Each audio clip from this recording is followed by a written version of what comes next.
தமிழக சட்டமன்றத்தில் இன்றைய தினம் உரையாற்றிய முதலமைச்சர் மு.க.ஸ்டாலின் சாதி ஆணவ படுகொலைகளை ஏற்க முடியாது என்றும் அவற்றுக்கு எதிராக தனி சட்டம் கொண்டுவரப்படும் என்றும் நம்பிக்கை தெரிவிச்சிருக்கார்.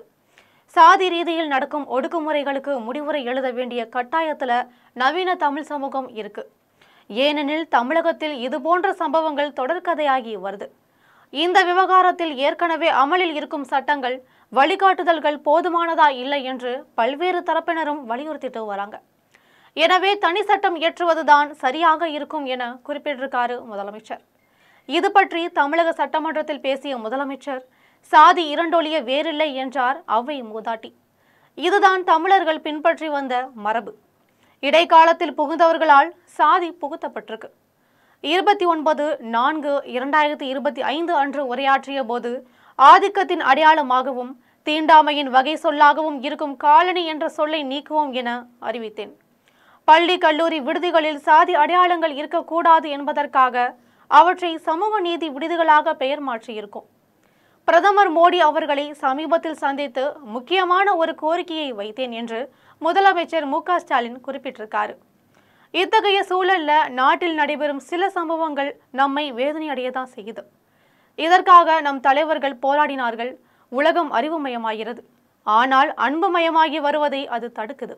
உலகெங்கும் பரவி அறிவினால் மதிக்கப்பட்டு வரும் நம் தமிழ் சமுதாயம் உள்ளூரில் சண்டை போட்டுக் கொள்வது என்ன நியாயம் என்பதுதான் நம்மை வருத்தும் கேள்வியாயிருக்கு.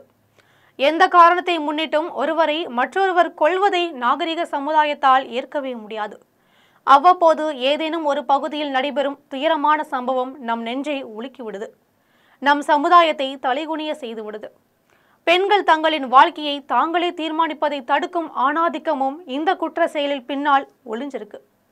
ஆணவ படுகொலைக்கு எதிராக கடுமையான நடவடிக்கை எடுப்பதோடு சமுதாய மாற்றத்தை ஏற்படுத்தி அதன் மூலம் இந்த அநீதியை தடுக்க வேண்டும் என்பது அனைவரது எண்ணமாகவும் இருக்கு. இந்த படுகொலைக்கு சாதி மட்டுமே காரணம் இல்லை, இன்னும் பல காரணங்கள் இருக்கு. ஆனால் எதன் பொருட்டு நடந்தாலும் கொலை கொலைதான்.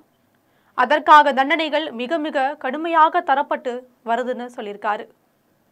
தமிழக முதல்வர் மு.க.ஸ்டாலின் மேலும் பேசுகையில், சாதி ஆவண படுகொலைக்கு எதிராக தனி சட்டம் இயற்றப்படும் என முக்கியத்துவம் வாய்ந்த அறிவிப்பை வெளியிட்டார். இதற்காக ஓய்வு பெற்ற நீதிபதி K.N. பாஷா தலைமையில் ஆணையம் அமைக்கப்படும் என்றும், சட்ட வல்லுநர்கள் அரசியல் கட்சி தலைவர்களிடம் ஆணையம் சார்பில் கருத்து கேட்கப்படும் எனவும், இறுதியாக ஆணையம் அளிக்கும் பரிந்துரைகளின் அடிப்படையில் ஆணவ படுகொலையை தடுக்கும் தனி சட்டம் இயற்றப்படும் என்று தமிழக முதல்வர் மு.க.ஸ்டாலின் அறிவிச்சிருக்காரு.